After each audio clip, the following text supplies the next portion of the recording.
Jam Global Radio. This is Clarity. Okay, this is Kevin Julian on Issues Today, World Jam Global Radio. It's Saturday, the 9th of January. Happy New Year once again. Now, based on the back of what was going on last week on our show, we've got a very important show today, and this week we're not going to be starting with any opening tracks. We're going to be going live directly to our audience, and we have a celebrated lineup of guests tonight, including the legendary R&B and soul singer Ronnie Canada, whose opening track on my show last week caused such a storm that the show was taken down on 3 platforms that it was loaded onto: YouTube, Live Leaks, and SoundCloud. Ronnie's on the show, and we're going to be talking to him very shortly about the reasons why he gave the show this particular track and the authenticity to do so. We've also got, once again, we've got Charlie Grapsby on the show, activist from Albuquerque, and he'll be talking about what went on last week and how things moved on since then. We've also got, once again, we've got Den Mother, who's going to be focusing on the restructuring of our community and support networks to help all the, not just the activists, but those people that are affected by some of the things that we talked about on the show last week and what we'll be talking about on the show again this week. We also have Outlaw from Anonymous, another good friend of ours, and he's going to be focusing on the psychology of the cyberbully, for want of a better word. We also have Dinah Vargas, activist from Albuquerque, who's also a friend of the show and has been on the show before, and she will be talking about various things that are taking place freshly right in Albuquerque as we speak. So before we go any further, let's first and foremost say a very big good evening to my dear friend of over 25 years, the legendary Ronnie Canada. Evening, Ronnie. Good evening, Kevin. How are you, sir? Good. Well, you've obviously heard the introduction to the show and the controversy. Your opening track has been used as an excuse to bring down the show that we brought up last week, which was entitled Trolls, The Damage Is Done.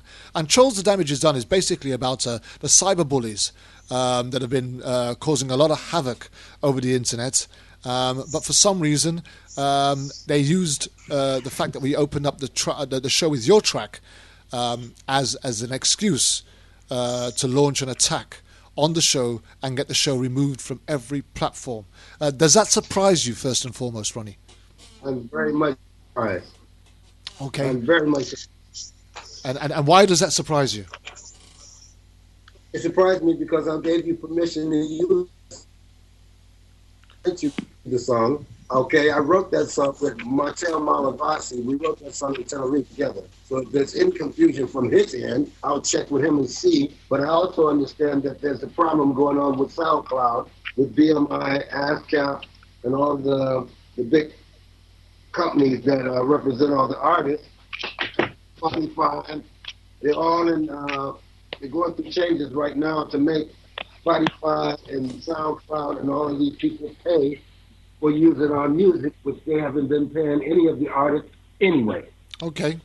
So, at the end of the day, we have your permission, and we authenticated it in using that track to open our show, right? Of course you have my permission. I gave you the permission. And the song is copywritten. I've got the song copywritten with BMI. Okay, if I have to go through any legalities and check and see why someone would stop you from using the song, then I'll find out. Okay. But I gave the good news is we had a long apology from Live Leaks, the owner of Live Leaks, Hayden Hewitt, and the show was put back on Live Leaks, but we've not had the same success with SoundCloud or YouTube. Den Mum. Yes. There was a question that you wanted to ask. Oh, I was hoping for a couple of things. One, I would love to see just a beautiful little piece of paper that we could publicize to that effect so that the next time somebody comes at us with that particular issue, we could be like, oh, and here's the gentleman who owns the thing. But I was curious, is there anywhere else that it appears on the internet? Because, that does bear into our issues a little bit. Yeah, Ronnie. Yeah, did you get that, Ronnie? It's on Reverb Nation. Okay. Reverb Nation, SoundCloud. You are breaking up there, Ronnie. Your signal's gone weak on us. As well, SoundCloud. So like I said, I'll check with Martel Malavasi as well and get his permission as well. So we can both send you emails saying that you can use the song. Okay. Beautiful. Thank you so much. Right. That would be perfect. Has anybody else got any questions for Ronnie? Guys, Other than how did it get so awesome? How did it get so awesome? I don't mind giving Ronnie a couple of minutes to talk about some of the things that he does, because Ronnie, unknown to a lot of people, is an absolute legend in the R&B circle. And Ronnie's friends list, as far as the names are concerned, believe you me, the amount of people that he has introduced me to, which has now allowed me to create what is referred to on World Jam Global Radio as Dr. Feelgood's stable of legends. And we go back, we're talking about things like, from Michael J. Calhoun from the Daz Band. We're talking about Nathaniel Best from the OJs. We're talking about legends of soul and R&B stateside. So Ronnie, just tell them a little bit about you and where you started in your music career, and then we'll quickly move on. Well, originally born and raised in Cleveland, Ohio. Come up working with groups like a group called SOUL, Sounds of Unity and Love, which is a very big cult group right now internationally. Okay. Then I started working with the OJs. Okay. As a roadie, as a sound technician with a group called Crew that they were producing and managing. Then I became a member of a group called Sly, Slick, and Wicked, which was managed by the OJs and by James Brown, the godfather of soul, okay, which went on to record records on Motown Records. We had a record out on CBS Records, All I Want Is You, which I was a member of that group with the same company that had Wild Cherry play their funky music, White Boy. I'm also appearing on 4 of Edwin Starr's albums, who was my cousin, and we have a brand new release coming out very soon. It's by Marvin McNichols and Judge Jules and Michael Skins that I'm singing on as well with Edwin, which would be the 5th album that I'm singing on with Edwin Starr. I've also sung with Hank Collett, who made the record The Twist, which is also the #1 song of all-time favorite hits of all times, is #1 right now for Chubby Checker on Billboard. And I've sung with Betty Wright, cleanup woman who's coming to town here in London on April 16th. April 10th, she just sent me a message last night thanking me for wishing her happy birthday. Like I said, Platters, Coasters, Drifters. I've been with the Drifters over 30 years, drifting around the world, from Spain back to Vegas, with the Coasters, Drifters, and Platters all on one big show. Theater, Caramel House, done that. Television shows, radio, doing radio voiceovers for KISS Radio 100 London and for Radio 1, which are some of the biggest stations worldwide. Millions of people have heard my voice. I'm doing voiceovers for you, doing voiceovers in Sydney, Australia, Spain, France, and everybody's calling me now asking me for drops and everything. So, and I've got so many records out, I can't count them. I've sung with Harold Melvin, the original Blue Notes, without Harold Melvin. I was the lead singer for a group which was named to Caviar because of some legalities with court issues with Harold Melvin and the Blue Notes. So the guys changed the name to Caviar to stop all of the legalities with Harold over the name of the group. So I'm just saying, God has blessed me to sing gospel and be with some of the biggest gospel singers in the world. The Reverend Hubbard, the Hubbard Singers, who was a member of Raymond Raspberry Singers, who I sung with before the Sly Slick and before my career took off. And I've got so many records out. If you go on Spotify, if you go on iTunes, Traxsource, Beatport, I'm there. I'm all over the place.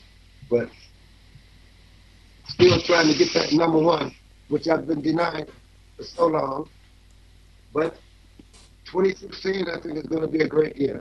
And I'm also, right now, working with Dr. Marlon McNichols with William Guest, who died from Gladys Knight Defense, whose going home service is actually today in Atlanta, Georgia, which Nathan Best is speaking there, and he's one of the pallbearers, and Marlon McNichols will be there. I'm also with his company as well right now. I'm one of the list of the international people that's connected with his record company, which I've got the paperwork here. So it's a lot of things going on right now. And working with Donna Allen, Lily Nicole McLeod, which I put your way. And so many other artists, they keep sending me music to try to get me to promote them. And I just don't know what God has in store for me to do. Maybe I could be the next Barry Gordy and don't even know it. Well, listen, Ronnie, it's been great catching up with you. And again, feel free to stay on the show and listen in as we continue to move on. We just wanted to affirm and reinforce the fact that we've got your permission to use the track, and we'll continue using it from next week onwards, as we always have done. I didn't want to risk losing the show this week because we've got important matters to discuss. But yeah, once again, that's Ronnie Canada, the legend that is of soul and R&B. Kevin. Yeah. May I ask him one further question? Go ahead. What did he think of the show? I think it's a fantastic show. Curvin has really blown my mind, starting off with World Global Jam and coming from his gospel station to this station right now, which the activist side of him, I'm seeing something like I used to work with people in Miami. I remember when Les Brown was doing this kind of stuff and stopping riots and everything. So Curvin's got a lot going on right now, and I love this program. Thank you very much, Ronnie. You were also talking about something quite similar to what's going on here today that had taken place in Miami. Somebody that got killed by police. Do you want to just talk about that for a second? Well, when I was living in Miami, Florida, like I said, singing with the Blue Notes, Omari, another group I sung with, who we may be reuniting, okay?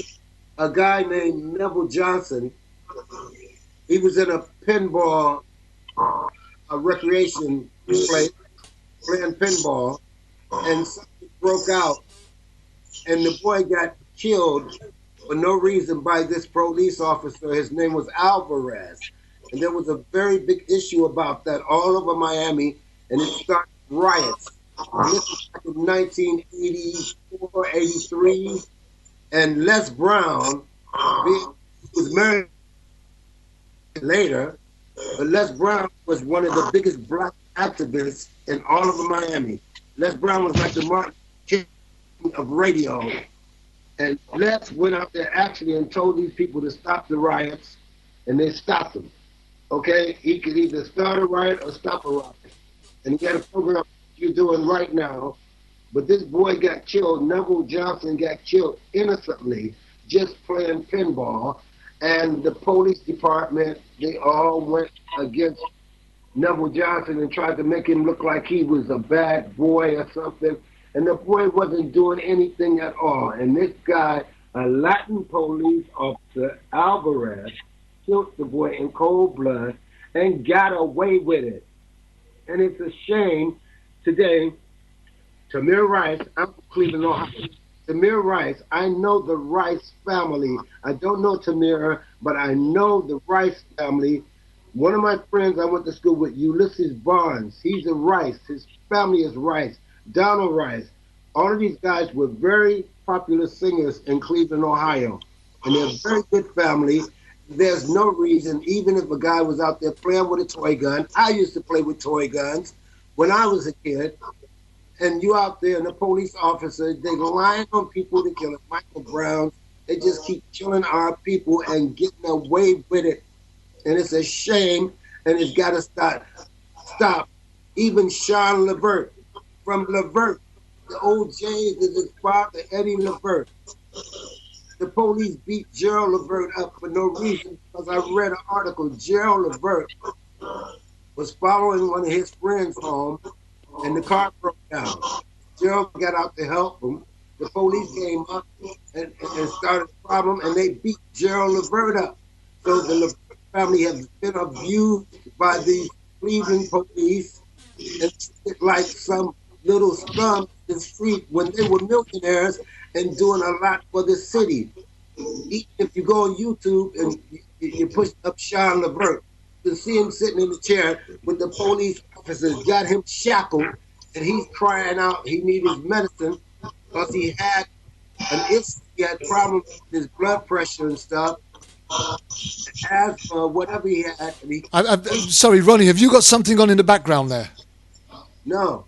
Right, somebody has, and whatever it is, it really needs to be muted or cut down because it's really interfering with the sound. Go ahead, Ronnie.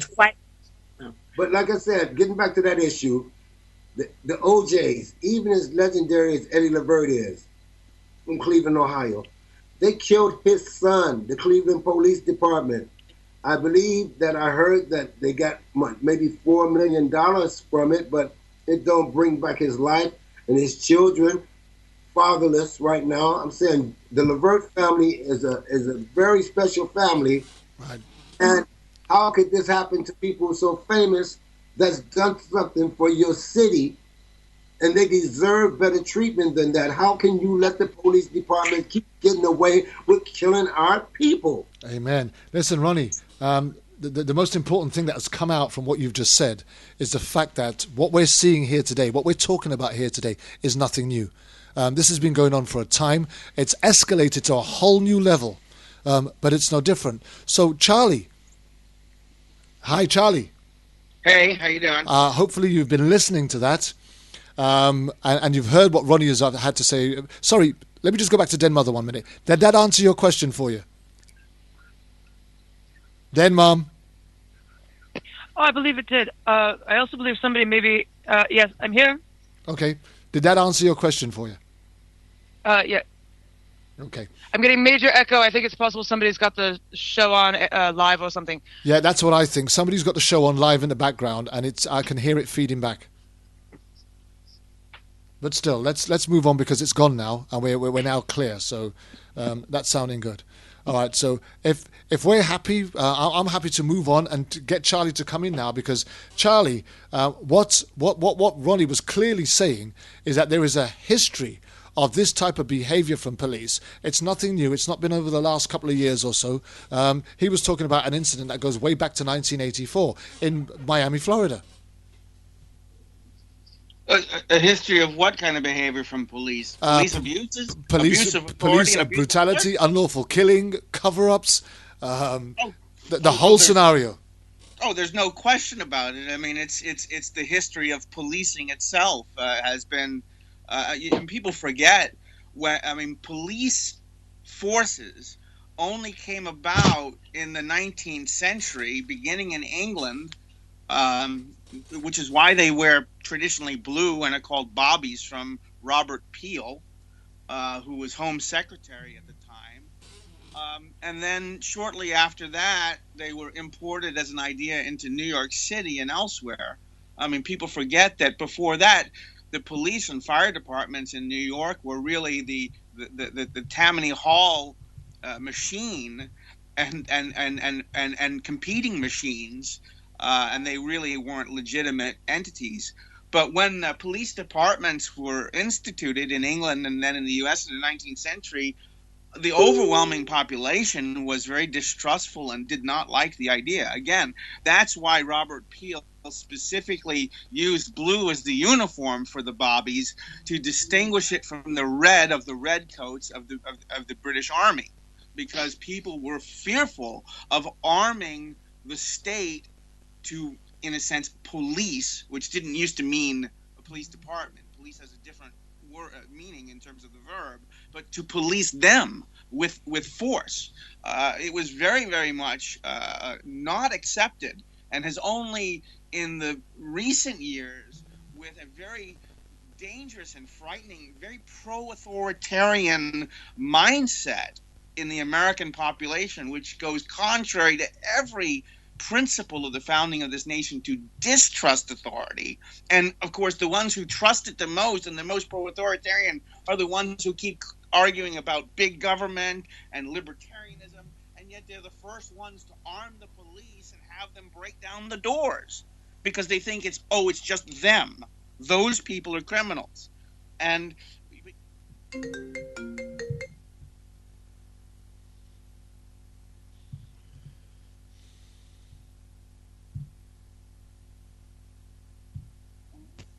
hire the least common denominator and put them behind a badge with a gun.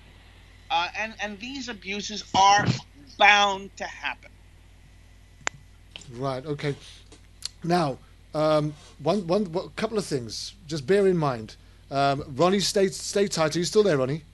I'm still here. Stay there, because I believe that Ninja has. She wants to know if you think of the importance of citizen journalists and activists filming the police and putting themselves on the front line.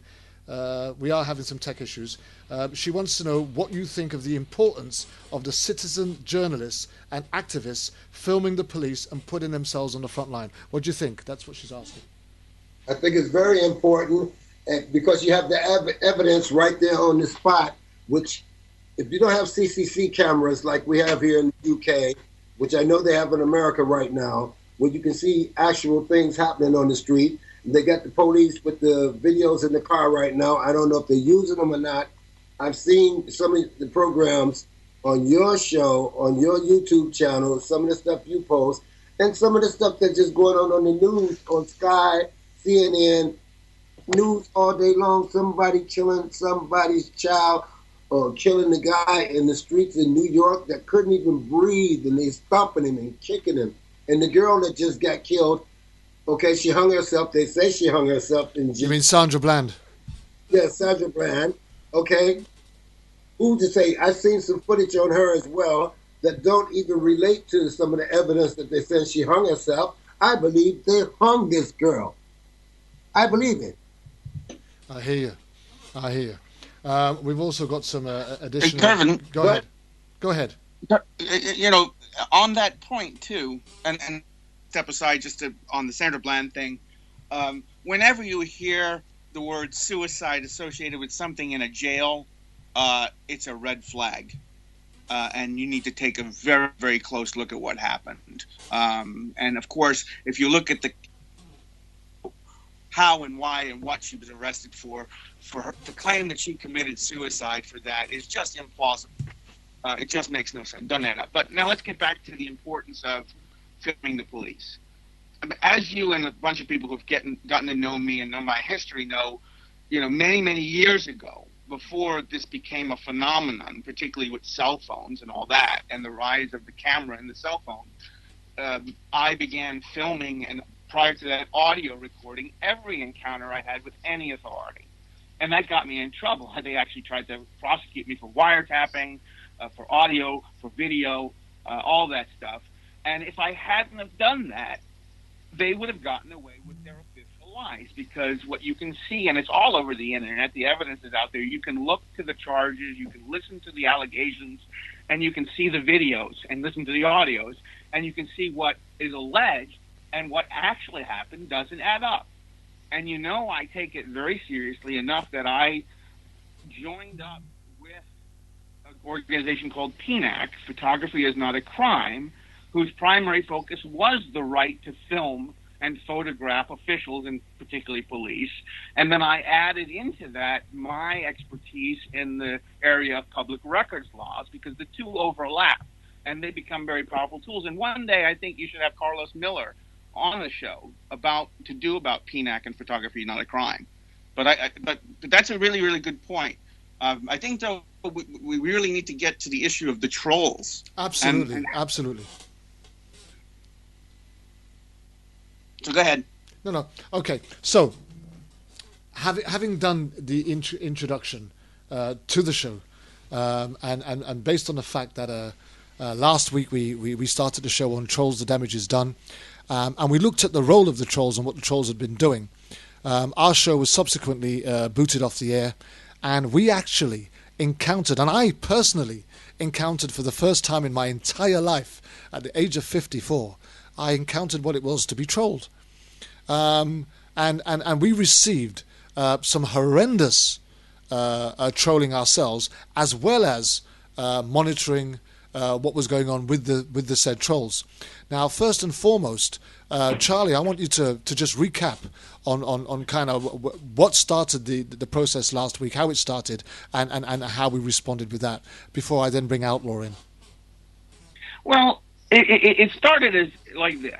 As a result of some of our past shows and some of the group of people who have not just been listening but joining in with others in a community and a conversation about the issues that we're facing, and the need to address those serious issues of policy and practice in the real world, and then also having to deal with the problem of the abuse of the trolls and trying to disrupt and prevent citizen action against these public abuses, authority abuses.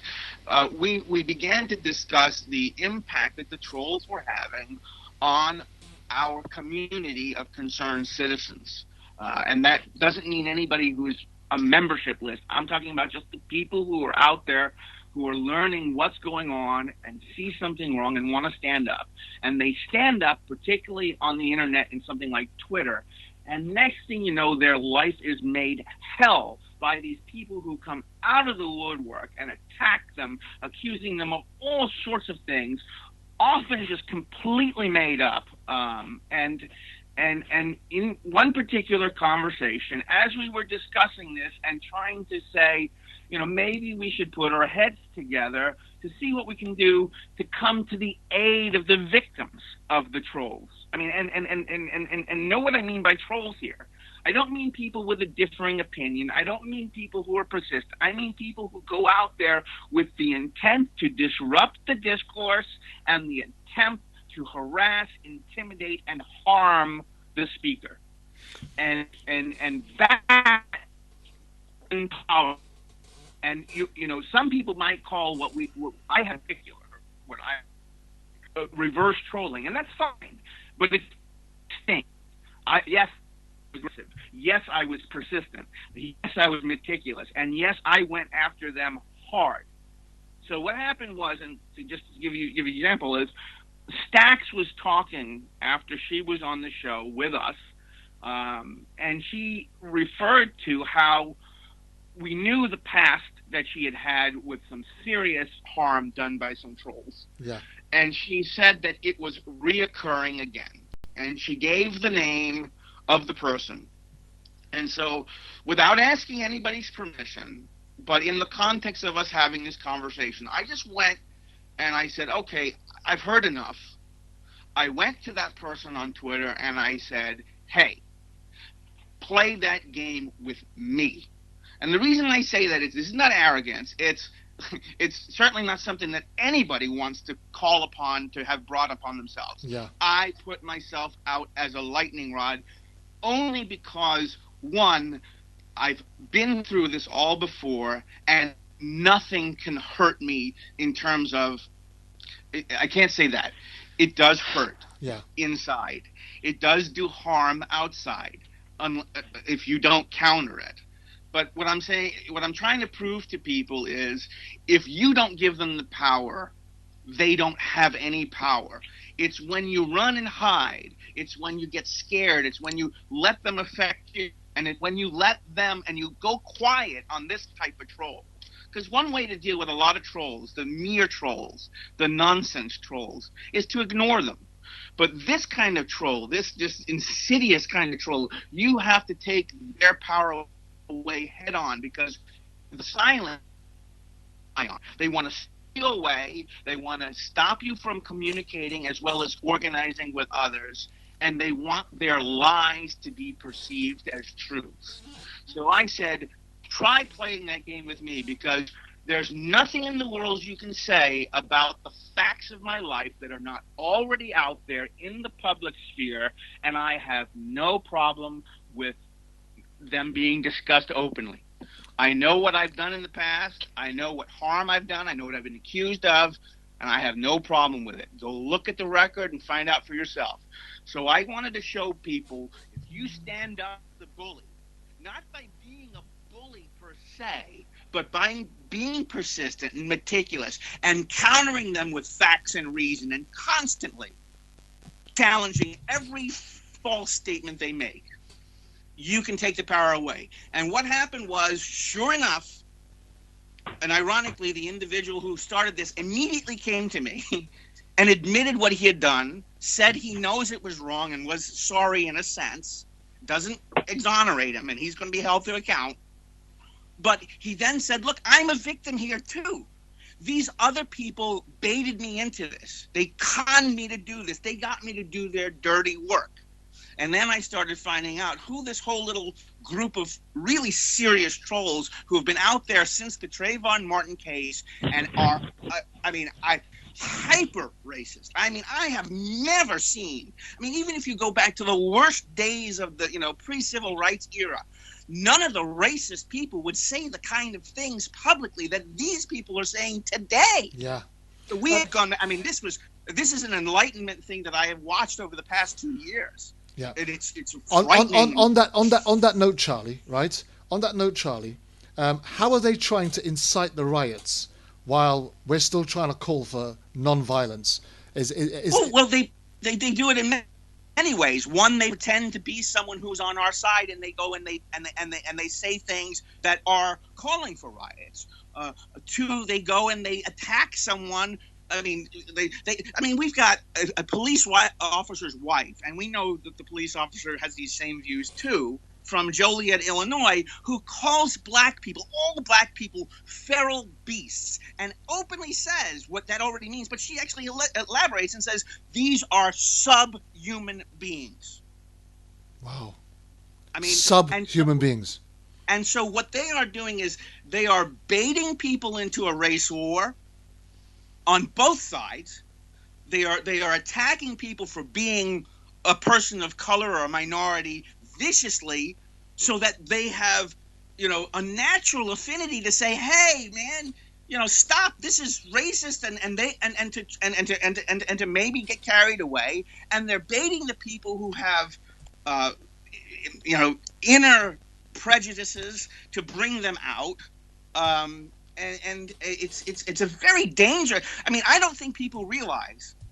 This country, the United States, is on the verge of a potential civil war, and a large part of that being a race war. That's not an understatement, or that's not an overstatement. That's an understatement. It's frightening. I hear that. The funny thing was, I went into this and I did exactly the same thing as you did. Once I heard what Stax had been through, and I saw it started, I was compelled to get involved. To take the flack off Stax, because I really felt that she needed a break from this relentlessness that was taking place. But what came back at me shocked me to the core. Didn't upset me, just shocked me that there were people out there saying these kind of things willingly and don't mind being identified for doing so, and had other people in support of what they were doing. But hear this. On top of the fact that they were allowed to do that, right? Here's what I don't understand, right? The responses from the platforms that we were operating under, i.e. YouTube, SoundCloud, and using the cover of the copyright as an excuse to ban or shut out our show, right? And Twitter in particular, who I've noticed causing grievance and problems to people who are challenging this form of behavior on Twitter, but yet persistently allowing these tweets to remain live and visible to those who can then be poisoned and join in and become part of this converted racist regime. On that note, Kevin, let me just respond to that and then provide a segue from what I did personally, particularly to sort of draw this to the surface, and that what we began to do to try and provide a remedy, a positive solution. The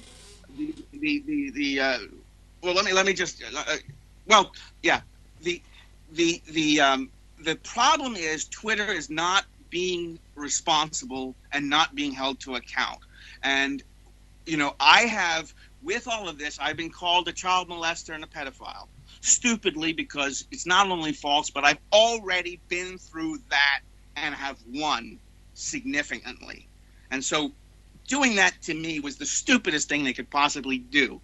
But I've made numerous formal complaints according to the policies and rules of Twitter, and Twitter responds back to do nothing. And only yesterday began doing very little of suspending people's accounts. But too late, too little. And even Charles M. Blow, came out and said when someone that last week said they were going to put a bullet in his head on Twitter, he responded according to their terms of service policy, and Twitter came back just like they've done with every one of mine, and we've been organizing others to do this, to make a paper trail of their complicity in this by filing these complaints with them and having them document that they're not doing anything. But Charles Blow got a response saying they found nothing in violation of the terms of service policy with a threat to put a bullet in his head. I didn't get that. I mean, I saw that. I retweeted that myself, but I really didn't get how they managed to get away with not seeing that as a viable threat and something. Because they don't fear being held to account. And so one of the things that in the segue, and eventually we can get to, I have been arguing is we need to bring a civil action, not just about one individual, but about our group of individuals, all of the victims. Okay, let's kind of move it from there, because I want to bring in Outlaw for a second. But bring Team Den Mom in. Okay, Team Den Mom. Bring Den Mom to talk about that, because we haven't just gone to attack the trolls, which is a way of neutering and neutralizing them. We've created a discursive platform whereby the victims have a place to turn, to know that other people will be there for them and to help them out. Okay. And that is so valuable, and it's been amazing the response we've gotten. And Den Mom can really talk to that.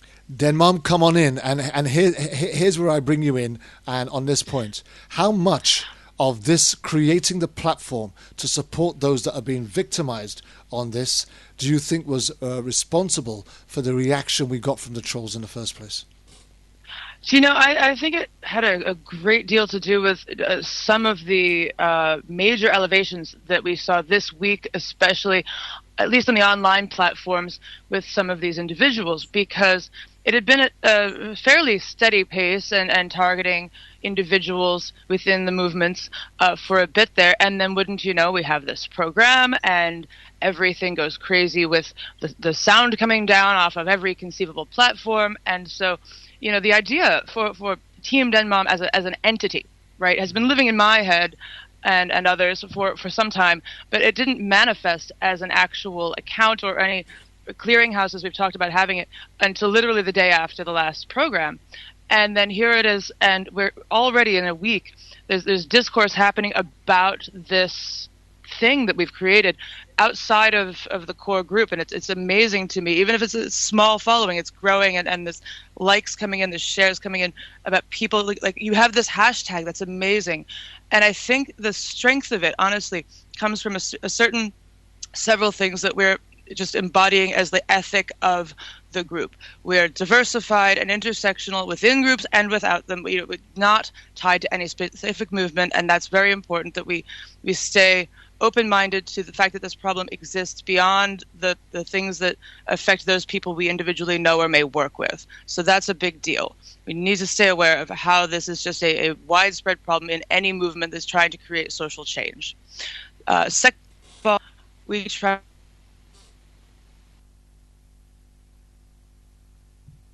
to keep, and this I know is going to sound very Pollyanna, optimistic cynics over here at the team, but Twitter is not the place normally that you'd expect elevated discourse, but we're trying to keep our discourse, at least, at that elevated level to maintain the neutrality. Or an accusation, however outlandish or however plausible it may be. Respectfully, sir, that's quite a thing to say. However, you've provided no proof. So if you'd like to pursue this, please take it to DM. We've made our direct messages public because we want people to have access to the team to bring their concerns, I just need a bit of encouragement, or I'm having a very serious problem, or my life has literally been threatened. The entire spectrum. We want people to have access to the team. And I think that helps. I think our transparency and our neutrality helps, and to keep that respectful discourse going. I mean, sometimes it's amazing. You put that out there, and somebody's made some baseless accusation. It happened with one of the people who came after Charlie this week. It is like, that's a very interesting thing you've said. And also it appears that either this tweet or your account are lying, because you cannot be 15 years old and also have been, quote, making liberals suffer, unquote, in the 1970s. So if you'd like to clarify which of these positions is in fact the truth, we'd be happy to bring this to further. And that's a beautiful, powerful thing to have, is to be able to fight with the truth, right? Yeah, and this comes to the notion of how these things are approached, and what truly defines trolling versus phishing or something else, because we've been accused of trolling ourselves, as well as most of the people in this group. Oh, you're the troll, you've done this. It's not terribly dissimilar to, well, if you heard it that way, that makes you the racist. It's like, does it really? Does it, in fact, make me the racist or the troll? In point of fact, just poking back and inquiring and trying to get the truth out of people, demanding that they hold themselves to that standard that we would expect for investigatory purposes. Because if somebody comes to us with a very serious threat, we're going to run that down, and we're going to take it to proper channels. We're going to direct it to the people who can help. But in order to do that, there can't be any gaps in the story. So, for instance, somebody says, well, I have full conversations with this individual, and they've said this, and they've done that, and it's very terrifying. Fantastic. I want all of that. I want you to get me screenshots with overlapping text so that I know you've neglected nothing, because, and this comes down to both the cynicism and the respect. I want to give that credence. The rest of us all do the same, but we also have to take everything with a grain of salt, right? Yeah. But if there's no gaps, we can argue very readily for your protection. There's no holes in the story. If there's any additional evidence you'd like to provide, we can give you an email. Please go ahead and give us everything you've got with absolutely no holes. And that very quickly neutralizes those people who just want to waste time, and offers a platform that people who really genuinely need help are not going to get a half-hearted effort, because all of a sudden we discover that something maybe that they said instigated something further, and then we all get caught behind the eight ball trying to solve the problem. Okay, and on top of that... Kevin, can I just say one thing too, real quick? Go ahead, Charlie. We need to repeat this. We need to repeat this to the show, if you can keep this in mind. For the listeners out there who are victims of trolls, or are watching people be victimized by trolls, there are two things you need to know. At Team Den Mom is the account that you can send a message to, and the team will get back with you.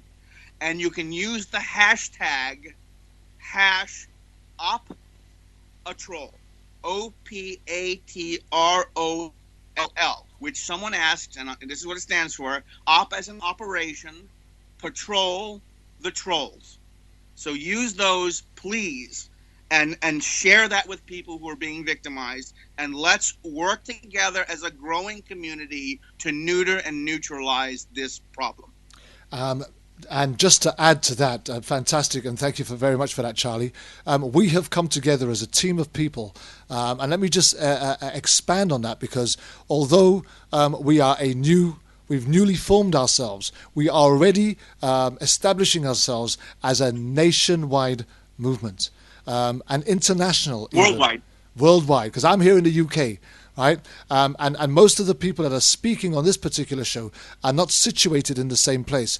Dinah is in Albuquerque. I forget where you are, Den Mom, but we're not going to say that anyway, because we need to keep you protected. And obviously, I'm on the east coast of the U.S. You're on the east coast of the U.S., and that's a good place to be. So yes. We're actually spread all over the place, but we are representing people from any and every walk of life who are finding themselves. We are prepared to support anybody who is walking from any walk of life who are finding themselves victims of these trolls. Now, I've just to establish what a troll is, I want to bring in Outlaw, who's been sitting very patiently and waiting on the outskirts, ready to come in. But just to give us an insight to what a troll is, what a troll does, what is the mentality of a troll, what makes a troll, and is a troll likely to carry out the threats that they're busy posting, and the fear that they're impacting onto their victims? Are they likely to carry out those threats? I'll hand that over to you, Outlaw. All right. Well, to start out, trolling is it's really an art form. The purpose of a troll is to make the other person that they're talking to as mad as possible with words, just to show that either that they're wrong or that they're not hot shit, or sometimes in some of the cases you guys have been experiencing as bullies, because sometimes they're bored, sometimes they need to have some a power struggle or feel like they're better than others. What we're trying to accomplish here is to take the bullying aspect out of it, because it's not a constructive tool for humanity or the betterment of any of the societies, really. But it's still a necessary thing, because we can use that same mentality of trolling towards our government and the systems that are in place to question whether exactly why things are the way they are. So it's kind of a double-edged sword, because you got the good with the bad. So, is a troll likely to carry out the threats that he's trying to impact on his victim? 9 times out of 10, no. It really comes down to the individual person. And most of them are spending so much time online trolling that really not coming out and doing something about it or carrying out a threat, not really that much to worry about. We kind of find that out when I'm going to come back to you in a second, Charlie. We kind of found that out when some of us began trolling the trolls last week. And one in particular was Cordova, otherwise known as David Piercy, who was relentless in his attacks on Stax and Charlie in particular. But when engaged with people with any form of or a lack of fear of him or what he could say or do, he engaged with them for as long as he could. But when he couldn't win, when he couldn't goad you in to his foolishness, he'd just block you. Charlie, how? I mean, you have been under attack by this particular individual for so long, and he has blocked you. He has reported you. He has had your account suspended from time to time on every aspect. He has defamed you, and he continues to generate an almost war, a Twitter war with you. Guys, somebody has got the show on in the background behind them, and they need to mute that. Just mute the sound, because it's not running in real time, and it really is echoing back into the show. But Charlie, if you was to be able to sum up how dangerous this man might be, how dangerous is he? Well, Outlaw is correct. I would say that 9 times out of 10 is even an overstatement of how little it is likely for the primary troll to do more than sit behind the anonymity in their basement of a computer screen in the internet and just attack verbally. The danger, as we should be well aware, comes not necessarily from the primary troll, although some of them, like a David Piercy, are something to be concerned about. But the most effect that's dangerous is, as we've seen with attacks on Planned Parenthood, attacks on minority communities such as AME churches. It's not the ones making the statements first, but the ones who hear them and see it as a siren, clarion call to action and get their guns and go and shoot people. That really happens. Now, David Piercy, just to correct one thing, has not had my account suspended. I have had about 5 of his suspended, and he's had about 50 that we've identified that have been suspended since he began this action with the Trayvon Martin case. But this is a man who has gotten others to do his dirty work for him, and of course is not the ringleader, but is a pawn himself. And the more dangerous ones are behind him. And they are smart enough, usually, to stay quiet. But these people have gone to people's houses. And they actually film themselves doing it. David Piercy, when his first account was taken down by Twitter, went to San Francisco to Twitter headquarters and put on YouTube a videotape of himself threatening Twitter. Wow. And yet they still allow this guy to get away with it. They have a responsibility to call the authorities and to take civil action against him. They know who he is. They're having to provide me knowledge of who he is. Of course, we know who he is because he's not hard to identify. Yeah. And the guy's not bright. That's what makes him dangerous. Yeah. I kind of got that. Yes, it's very dangerous, and that's why we have to protect ourselves as a community, and why we have to reach out to the rules and the law ourselves. They're our friends, not theirs. Okay, let me move on to Team Den Mum a minute. And Diana, stand by because I'm going to come to you in a second. But Team Den Mum, some people might just turn around and say, well, you know what? If you're being attacked by people on the internet, just turn your internet off. Why go on the internet? But this is far deeper than that. It's much more penetrating than that. I mean, these trolls, the effect that they're having on some of these people's lives, and you have people who have to use the internet because they work at home. They're journalists who work at home. Some of them are disabled, so they can't get around. But the bottom line is, how far has these trolls gone in destroying lives or attempting to destroy the lives of people that we're talking about that have been affected and impacted by their behavior? I mean, it's absolutely unbelievable that the degree to which, I mean, again, let me stress, there's a sort of a breakdown in the trolling community as to what level of threat they actually present.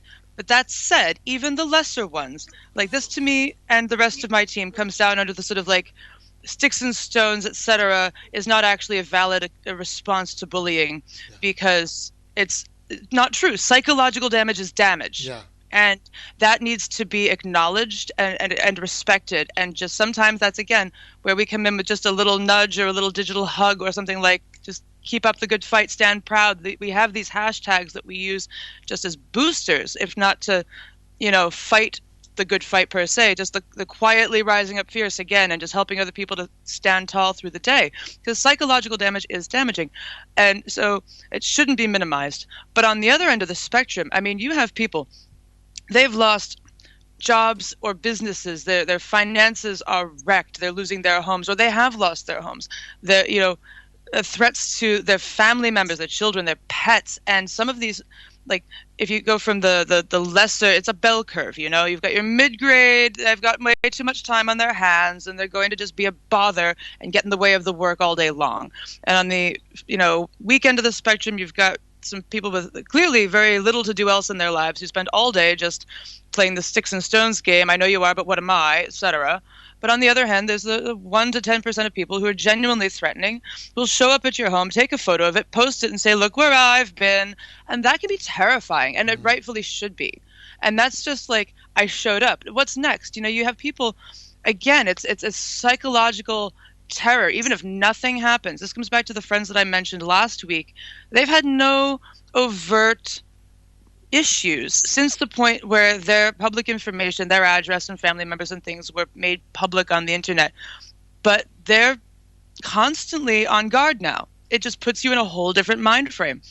It's very traumatizing just to know that your privacy has been invaded if you're somebody who's guarded that, or that you have family members, dependents, or people like that are going to be put at risk on account of you. It's equivalent to, I would say, an intruder's in your home and your neighbor stops by for a cup of sugar and they're the one that gets punched just because they stopped in at the wrong moment. Collateral damage, the person is in your life because of you. They wanted your house, and now this other person you care about has been injured.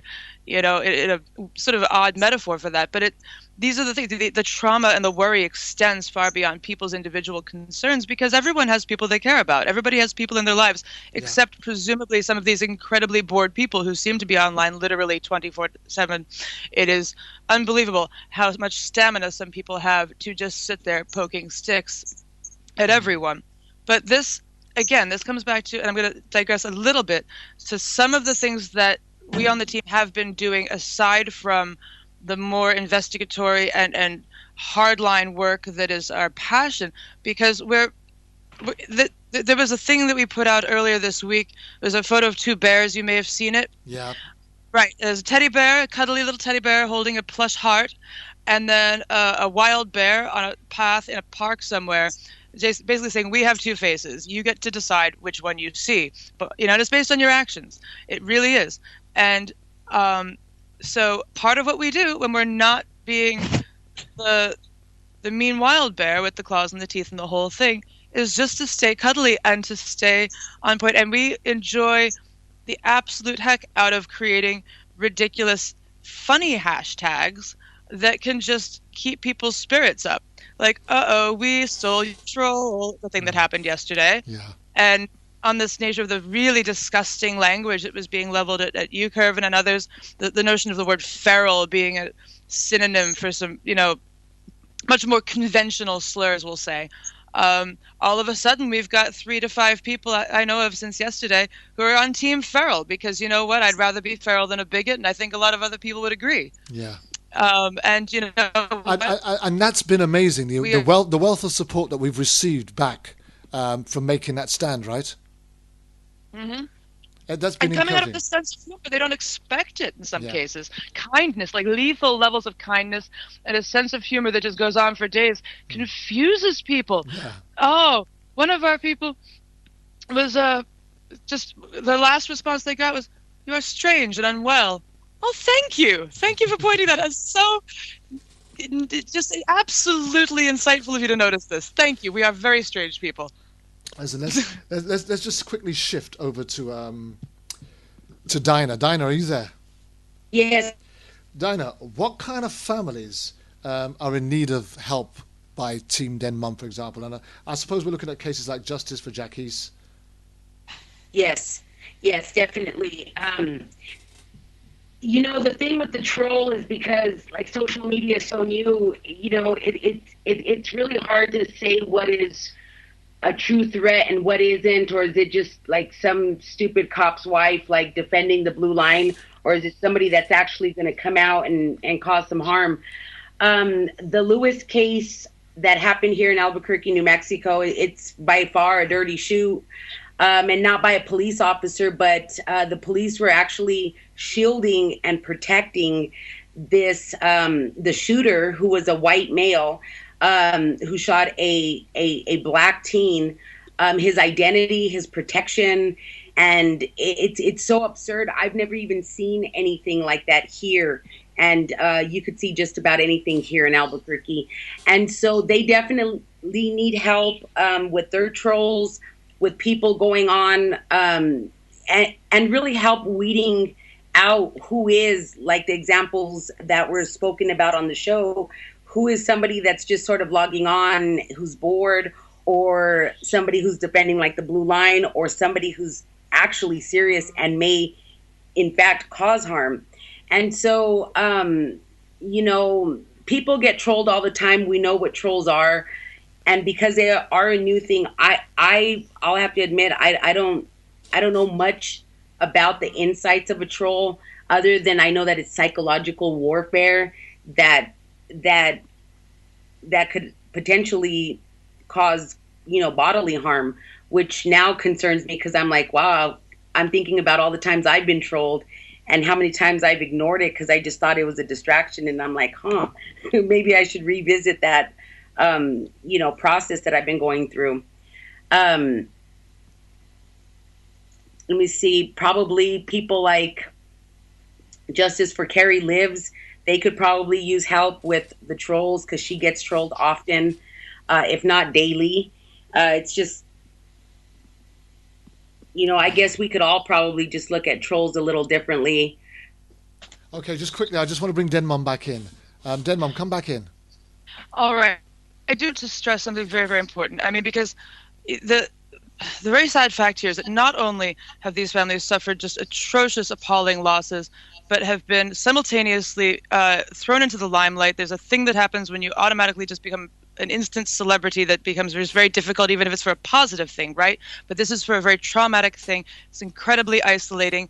And if we're looking at just the type of woes that people on our team, people that we're working with, other people that we know from, the interwebs are dealing with, take that and then kick it up to a degree that is unimaginable for these families. I mean, people are terrified to turn to anyone because their level of trust, who's my real friend here, who's whatever, all the things that we are talking about, take that to the nth degree of unbelievable, disbelievable pain and suffering and difficulty to even know where to reach out.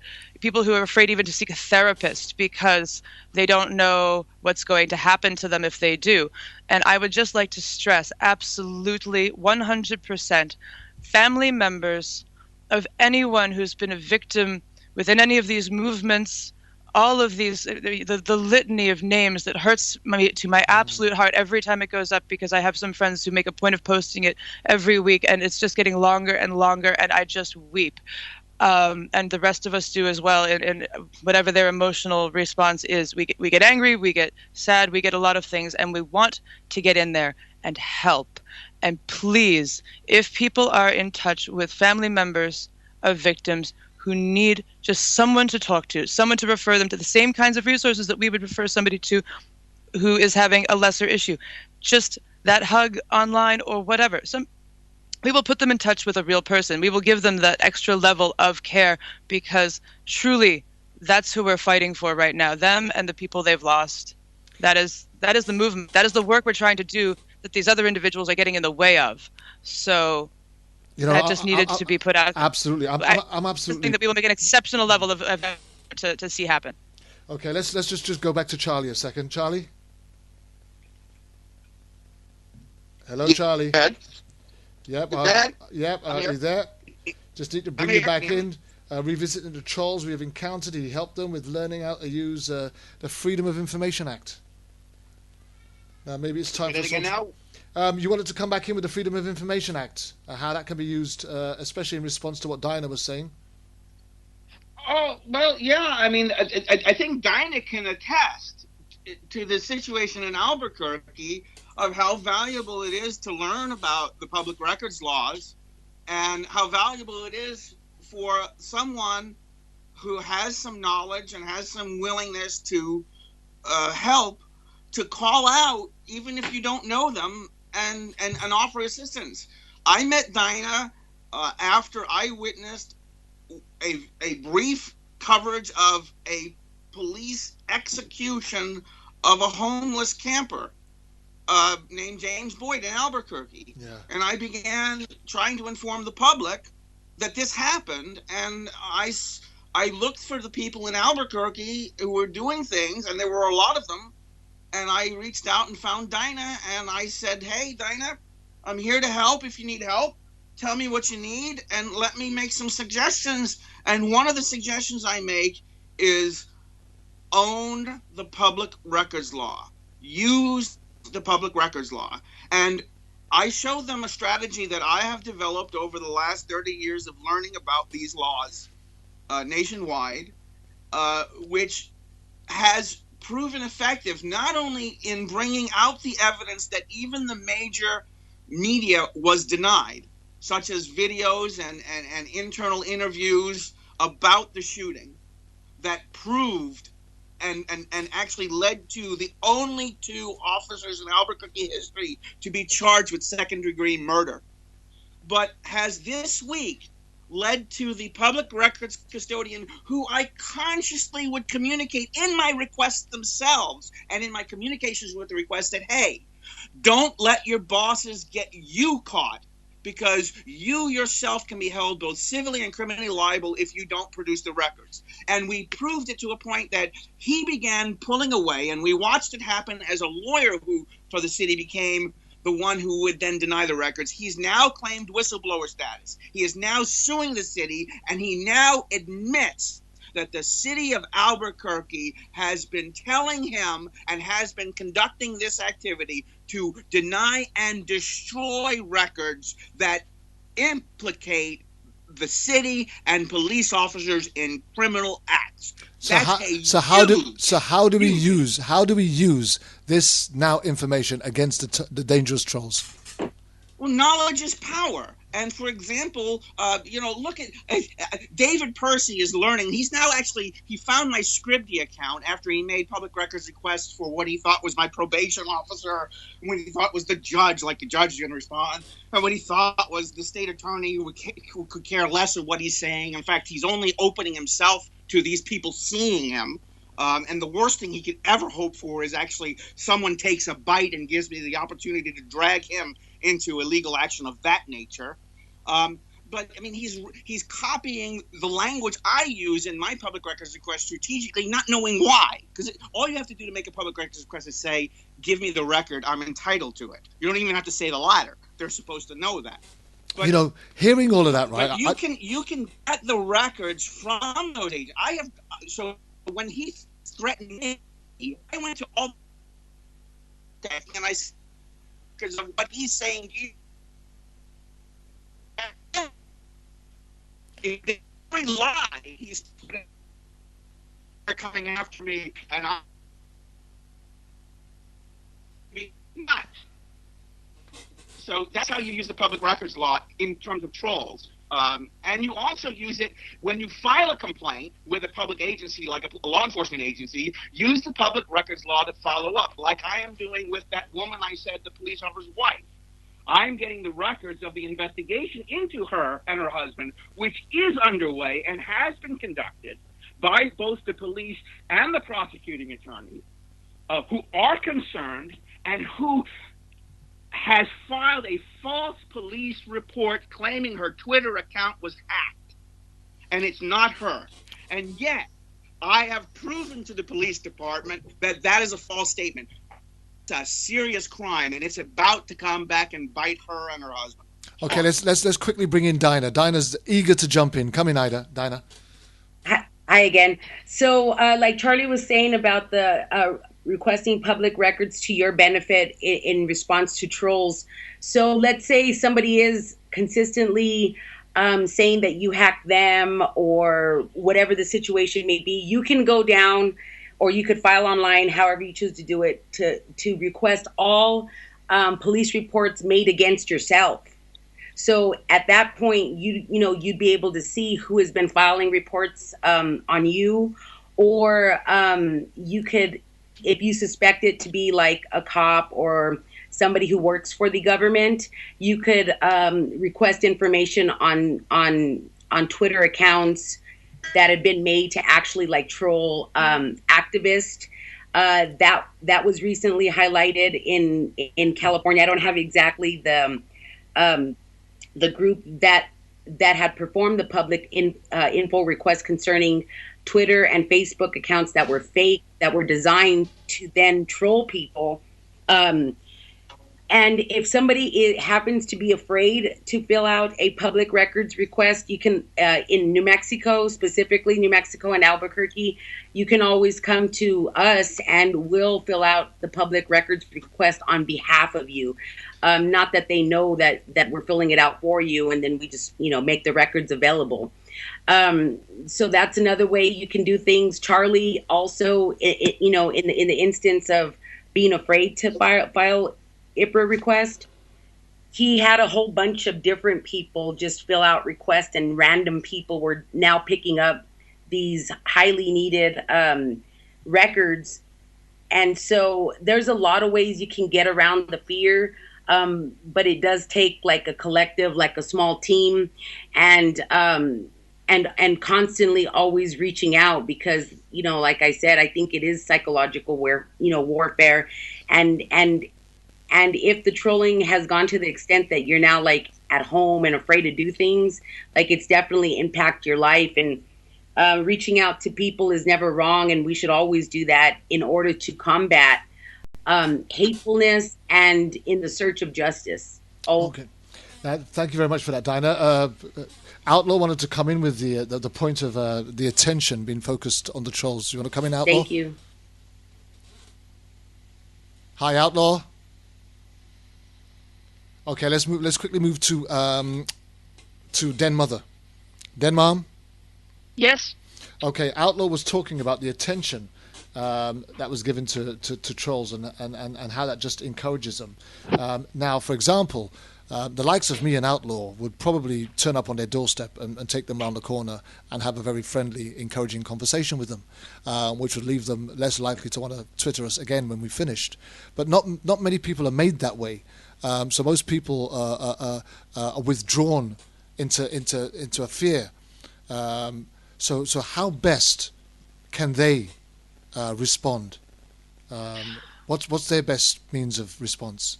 I think, first of all, the first trick is to take a breath, to just take a breath and recognize that, well, no, it's not, quote, just words on the internet. It also is, to a point, words on the internet. There's a fine balance there, because much of this is just noise. It is nuisance distraction that is designed to be absolutely invasive and preventing people from doing the real work of the movements. Yeah. Our objective here is to identify when that nuisance becomes not just a distraction but a threat, because it can in fact be threatening, but that is the smaller percentage. And usually those people who are targeted by that have already made themselves in some way a public figure, or they've nuisanced right back in order to create that neutralization possibility. So, this side work, as it were, this support structure of Team Dead Mother is designed to sort of take these people off the table so the real work can happen. But if you're just encountering this, you need to recognize that you may not in fact know what you're looking at, because many of us don't. Many people here are frontliners who are still just learning the internet, or at least just learning Twitter, which is its whole own community with mystical, magical languages and things that, it takes a while you dive into the deep end, and it's all very boggling, isn't it? So if this is something you've never encountered before, the best thing you can do is turn to your personal best resource and say, what am I looking at? What is this? Is this a thing that happens? Oh, this is a thing that happens. Now where do I go? And that's where we come in, and people like us, because we here in this conversation and others around us that are not currently on the radio have developed this community based on the way that our skill sets overlap, the way our interests overlap in trying to provide support, advocacy, etc., in the way that those skills serve one another, because we've got the backup sort of secretarial people, the tech folk. We've got the lightning rod. Hello, Charlie. Are you scorched yet? And we've got everybody that we need at the immediate moment that's just magically come together in a very, very short time to accomplish these really wondrous things and get some of these people out of the way of the real work. And these things can happen as well wherever you may be with whomever you know, because part of what makes us strong is that everybody here knows at least one or two other people who they've worked with, they've legitimized, they've been vetted, they're comfortable in real life, etc. They've been at a march or somewhere, or shared a cup of coffee. And so we know we're legitimate. We know what each other's skills are. We're very transparent within just our little circle of it. So we know if somebody's going to level a threat, is that baseless, or does there a foundation there that we just need to expose? Like, yes, that's absolutely a thing that person is dealing with. Thank you for pointing it out. We are all aware, and now you are too. Not actually a big secret. Thank you. Next accusation, please. So something other people can do. It absolutely is possible. We did it in a week. And there's a lot of people here going, this Twitter thing, what? I don't twit. What is... you can do that part, please. Right? And that's just one thing. That's one thing that everybody's using, except for it takes a while to get your sea legs with it. So if you don't know what you're looking at, find someone who does. If you feel alone, find someone so you're not. That's the really short answer. And if you really are lost, if you really have no one, if you're very isolated, come to us and people like us. And if we can't help or whatever, most chances are we can point you somewhere to someone who will and who can. We could at least be a sponge to absorb exactly what it is that concerns you and help relieve you and advise and comfort you at the very least.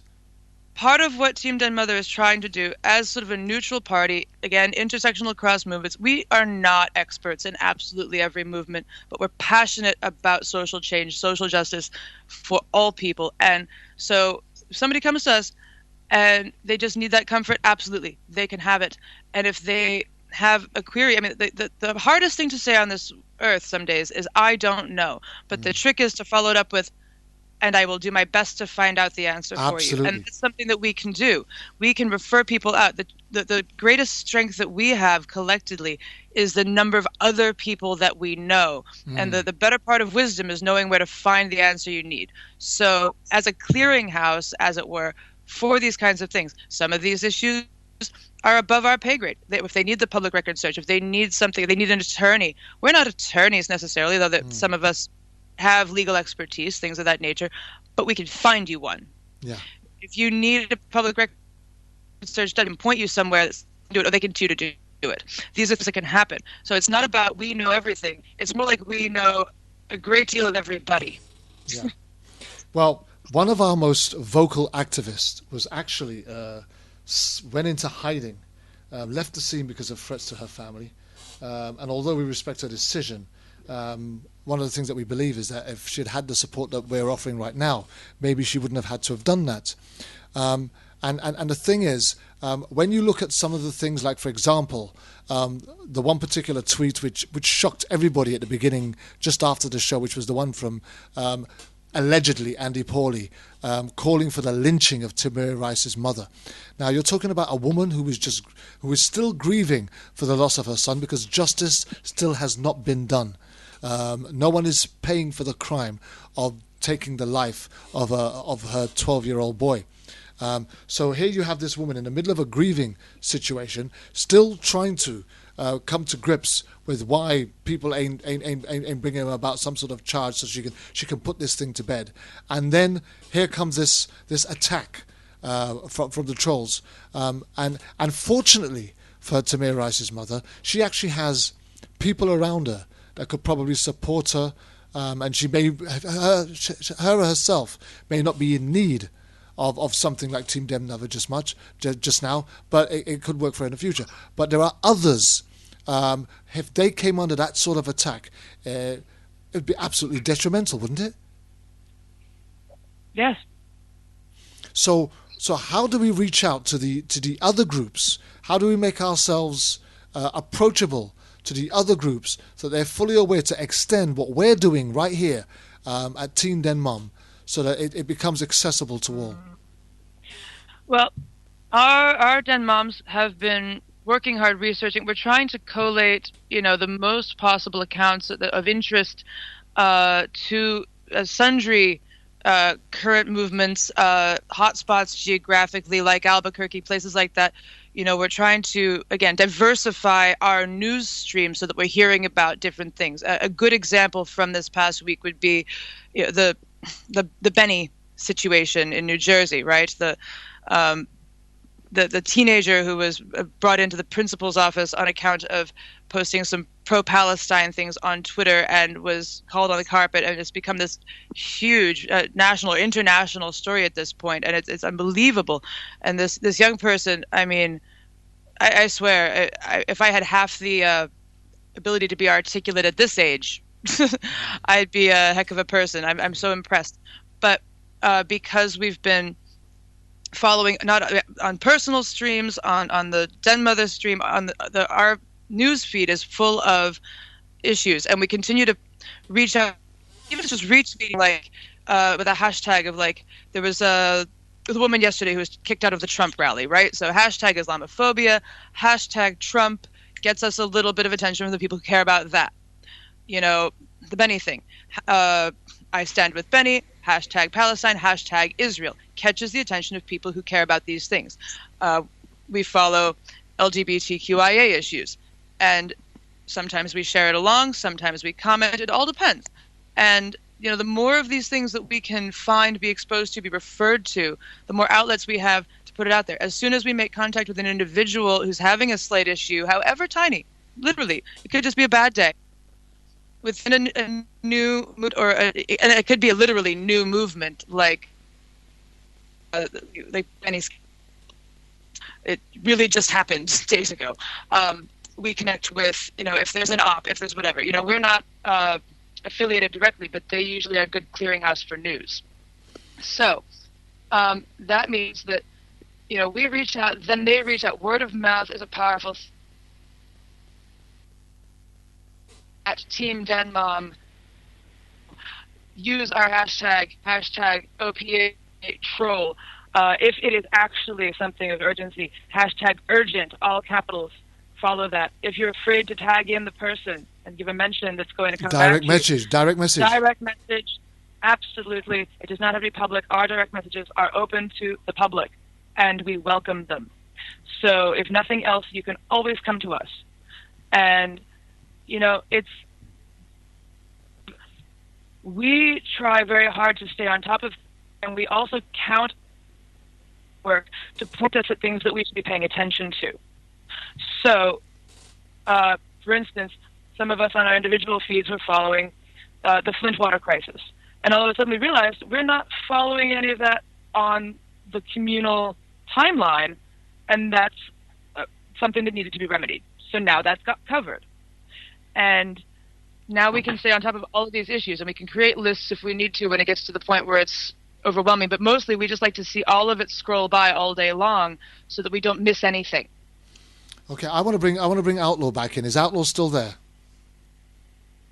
Hi, Outlaw. Are you there, Outlaw? Yeah. Okay.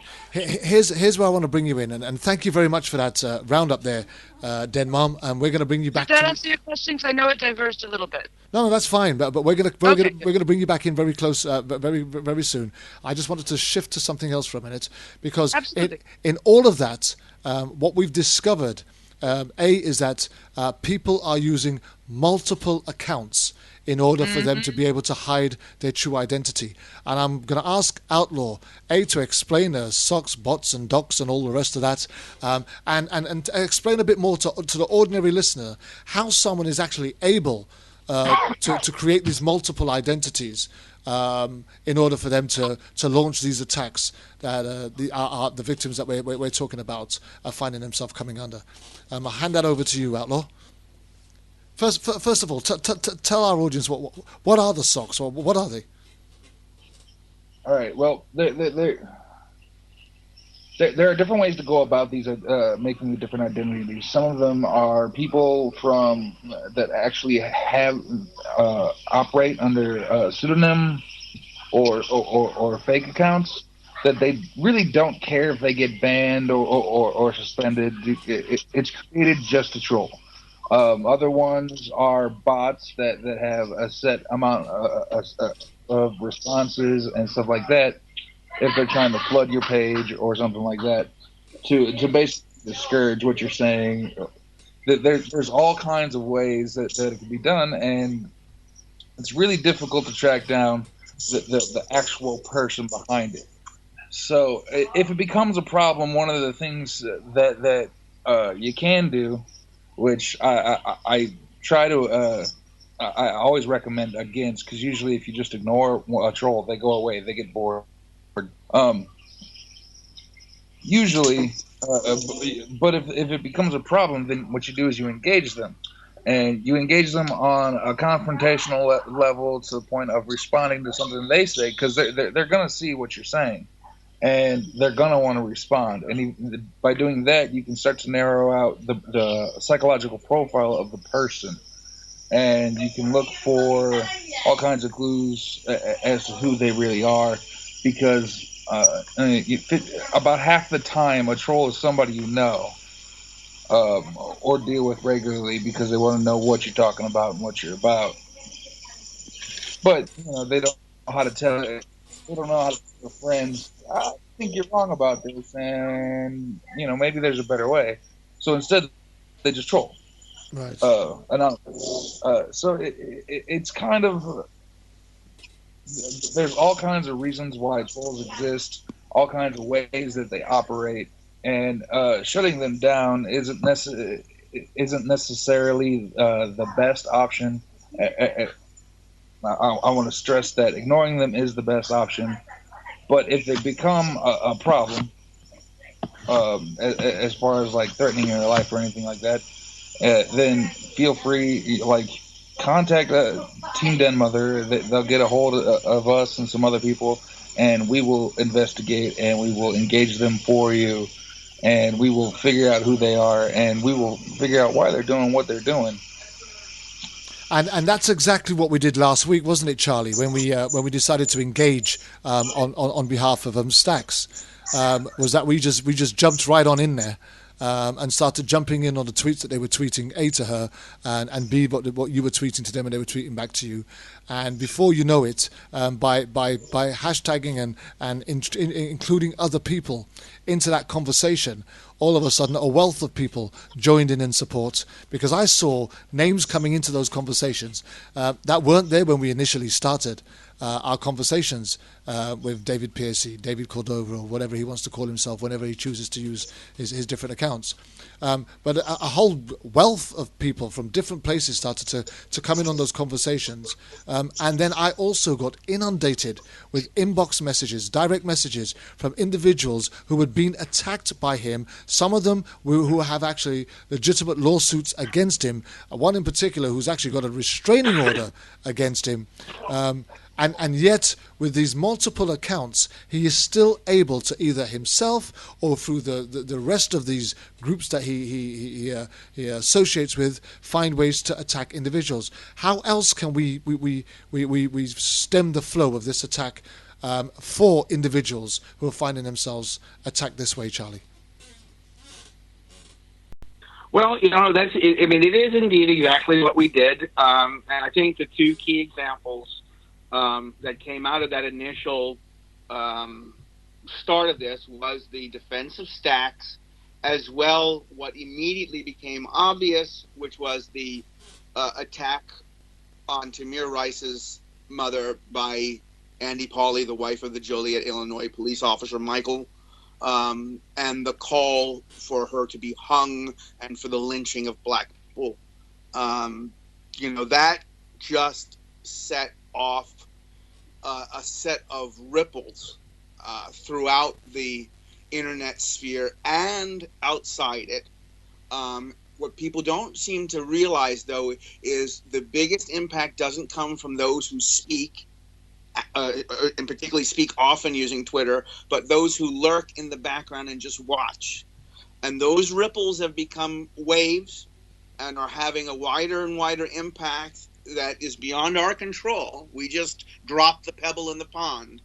And I think you're going to see in the next couple of weeks a few news stories and a few facts emerge about legal actions and prosecutions for criminal activities and things like that will turn this into a shockwave that's going to reverberate around the world. And I think it's and I certainly hope it has a positive impact. I want to. Part of what we were going to do with this show was the whole restructuring of community, the bringing together, and on that, as you guys, we were talking late into the night last night, and I said to you I was going to go to the sauna first thing this morning because I needed to. I like sitting down in the sauna, having a nice little chill out time and refreshing, just clearing up my mind. And the one thing that came into my mind while I was sat in the sauna this morning was this. 9 times out of 10, most people try to get people on side by telling them, look at how these people are hating on me. And then get those people to come on side and then transfer that hate. Let's hate those that are hating on us. And I want to make sure that we, in particular, stay clear of that, because transferring the hate cannot obviously be what we're about. It's about working through love, right? Would you agree with that? It is. Yeah? I mean, it is. It is, absolutely. Because the moment you start transferring hate, do we not just become like them?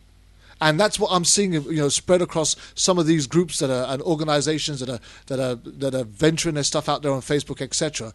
Is redistributing the hate, and I don't want to be party to redistributing the hate, because that's not going to bring about results. No, come in, Tim. Then. I was just going to say that one of the most heartwarming things to us on the team so far, I mean, it's so gratifying to see people picking up the hashtag, sharing it around. It's so gratifying to be getting the likes and shares and whatever. So on a personal level, that's wonderful. It means that people's attention is being got. It's not about our pride. It's about the reach that we are achieving. But the thing that really is the psychic revenue, I think, for a lot of us, as we call it, because, there's no paycheck for this. It's just out of our love. And so one of the things that we throw out there as the encouraging hashtags, because as I say, we have menacing hashtags or our alert monitored hashtags, and then we just have the encouragement ones. And we stand by hashtag one family and hashtag love wins with all of our hearts. And to see those two hashtags just getting put out there by people whose name I've never heard, no one here has ever known, it warms the heart. It makes us feel so good. And the people who've come back to us saying, yes, absolutely, this loving tactic, this is the way to be. Why should people behave like this at all? It's so good to see something that resembles loving, reasonable discourse on this platform that is so chaotic. Love wins, and it's getting out there, and we love it. Absolutely. We love love. We love love. And the funny thing is, the amount of love that I got shown by people that I don't know and I've still not spoken to, the numerous amount of tweets that I saw in response to David Pearcey's attack on me on Twitter last week was really heartwarming. And it comforted me. So if I was a weak person, and I don't want to be derogatory to anybody, because to call somebody weak is not a good thing to say. But if I was somebody who wasn't as strong-minded as I am, who wasn't as resourceful as I am, who wasn't as together as I am, I might be somebody that could have crumbled. Or begun to crumble underneath some of that attack that he was coming, and some of the name calling and the racist slurs that were coming out. I could have just coiled up into a little bit of a shell and withdrawn and become depressed in some way, which would have had an effect on my life and my family around me and what I did and how I worked and everything else. So to know that we have the capability to bring about that wave of response for somebody who was in trouble just because of who we are and what we do and what we stand for must be something that spurs each and every single one of us on to make this thing work for the betterment of restructuring our community and restoring faith to the extent where people can actually feel that even under the wealth of attack that they're under, that there is somebody somewhere that they can turn to that can give them some sort of a comfort, some sort of a guidance as how they can remain on their feet without crumbling under the wealth of attack that some of these trolls can unwittingly put on somebody without no understanding of the real damage that it can do. And for that reason alone, I really wish that Stax was here on the show today. So go ahead. Dan Mom can speak to this as well, because she was there and got involved in her role. But last night, to show just what our real motives are, if anybody wants to question, that's healthy. Just go look at the record. It's all out there on the Twitter sphere. Look to my timeline, which is I don't block anybody. Look to this individual's timeline. Look to Den Mom, and look to the hashtags. But late last night, after David Pearcey had about 4 accounts shut down throughout the day, and he was sort of, even though he created others, very problematic, but he was hanging low, and he got other people to come and do the attacks again. He conned them into it.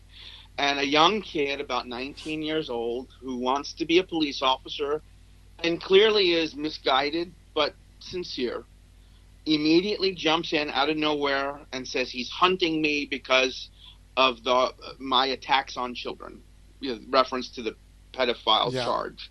Incidentally, the baseless accusations that I knocked back in that one person who was simultaneously 15 years old and alive in the 70s. Yeah, right. So I spent literally most of the night, as you know, Kervin, I was up all night. So Absolutely. 5, 6 this morning. I spoke most of the night. I immediately said to him, I said, okay, I'll add you to the legal action. And he, initially challenged me. Oh, you can't do that, because he's listening to people who are telling him this stuff. Oh, you can't bring a defamation because I didn't say it was you. No, that's not true. You can't sue me because I'm in Texas and you're in Florida. I said, no. And he tells people, an Okie Fanoki person on there, that's this woman is a real nutcase. But, she's telling them, don't open links when I put newspaper articles saying I've done it before. Here's a $6 million judgment I got saying the same thing about me and my turning around and acting on it. It will be done against anybody else, I assure you. And it will happen. And don't fall into the trap. Don't be misused by these people. Yeah. And eventually he got a little anxious. And I said to him, I said, look, I researched as much as I could about him. I looked at him, and Ninjette came to me and she said, don't be hard on him. I think, look, he's lonely. He's talking about he doesn't have a girlfriend. And she can say, because sorry. Are you okay, Charlie? Den Mom, do you want to just come in there? Just come in, Den Mom. Yes, I don't like to see these people go through this. And I walk them through it. And that's what apologize. That's what we're talking about on this show. We're not let animals. Me just chime in, Charlie. Collect yourself and as best you can. It is very difficult. It's emotional because here's the thing: it's difficult to see people going through the harassment, the online harassment, the in real life harassment they've been receiving, the threats. But it's also very painful is to see people who are well-meaning, and being drawn into this. Being drawn into this because they see these other accounts who are so active as being credible, and if nothing else, it's basically just a failure of research. In the same way that things will just get passed around Facebook, and then the first thing that somebody chimes in is, "Nope, check Snopes. That's not actually a thing." It's very hard to verify an individual on Twitter, especially somebody who may or may not have multiple semi-anonymized or completely anonymized accounts, right? Or who just keeps popping up in different forms, and that has their rhetoric all nailed down, so they sound like some kind of authority, right? That doesn't make them an authority; they just sound like one. And if you don't know what you're experiencing, if you don't know what you're looking at, it can be something that a susceptible individual or an interested individual who doesn't realize how much underlies and underpins those statements, who is good intentioned, who is very this person seemed very well intentioned, absolutely.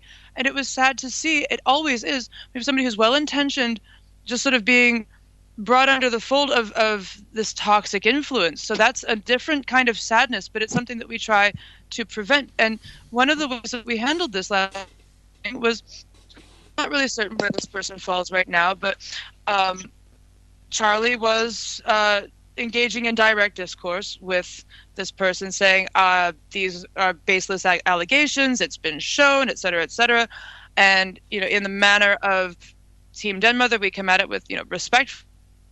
We've setting that so many people are just prepared to believe whatever they hear on the internet. That's all that got said at that point. And then Charlie chimed in further with here's the thing. I understand you want to hunt down people who do these dreadful things. That's an admirable thing. Maybe, though, make certain the people you're going for are, in fact, the perpetrators of these awful crimes you're describing. And all of a sudden, that's when the back pedal hits.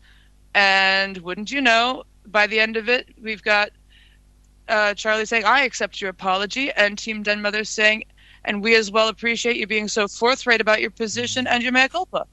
And here's the amazing thing, is that even Charlie, being the one that was under attack, understanding that the human behind the person that was attacking him is what just broke him down just now, which shows the intent of our heart and the integrity of our purpose. We're not here to shoot anybody down. We're not here to redistribute hate. We're here defending a just and a right cause, which is the defense of those being victimized by people who should know better but choose not to do better. When we're talking about people who want to believe in a law enforcement agency, one that has long since died, the community officer went out the window with the baby and the bathwater, right? We haven't seen community policing in God knows how long. We haven't seen appropriate policing in how long. And I fully understand a policeman's wife who would want to defend her husband, who she believes goes out there every day to put his life on the line. I fully understand that, and I fully understand them wanting to stand behind their man. But what about the mother of the 12-year-old child who's shot in a playground? While remember, and we must remember this, although the police were called out because Tamir Rice was playing with a gun in a park, at the time Tamir Rice was shot, the gun was not in his hand. right? So therefore, you haven't even got a child playing with a toy gun being shot. You've got a child who was playing with a gun, who now hasn't got a gun, being shot and killed. So what therefore, how much more compassion should we not have for the mother who's lost her child? Your police officers choose to go out onto the force. No one's saying that that justifies them being killed, shot at, or attacked in any way. But that's an element of risk that they take on when they choose to do this job. When you send your child out onto a park to go and play, you don't expect somebody to come and knock your door telling you a policeman has just shot him dead. There's a huge difference in that. But in order for us to be able to defend that, it appears that we are seen to be attacking the police. Yet that's not what we're doing, are we? No, and if not I at may all. again, go ahead. No, I just go ahead in a second, but not at all. We are asking the country, both the citizens and those we vest authority, to put limits of reasonability and to concern ourselves with true justice as the outcome of all acts of authority to prevent the harm by the state of the most serious. I mean, shooting and killing people is not the job of the police, and that's what we want. Good policing. I want police officers to be treated as a profession. I think they should be paid 3, 4, 5 times higher. They should be highly trained and exclusively selected. But we don't prioritize it, so we don't put that kind of money into the process. It's cheaper to pay the lowest common denominator, minimum wage in effect for policing, and go out there and just do as you wish. And that's irresponsible. And that's a responsibility both of those public authorities and us as a citizenry. We have to take responsibility for that and do something to fix that. I just want to bring Dinah, because Dinah's been on the verge for a while on the outskirts. I just want to bring her in, but I want to make this comment before I do so, and hopefully she may well be able to respond on that for me. In my thoughts, I've thought this because people talk about the we want, it's anarchy. We want to disrespect authority. We're ganging up against the police and all the rest of it. I actually believe, right. People make mistakes. There's nothing wrong with making a mistake. A police officer who says, and I've said this before on this show, a police officer who says, I thought he was reaching for his gun, but I made a mistake. It's something that it won't bring your child back, but you can get that.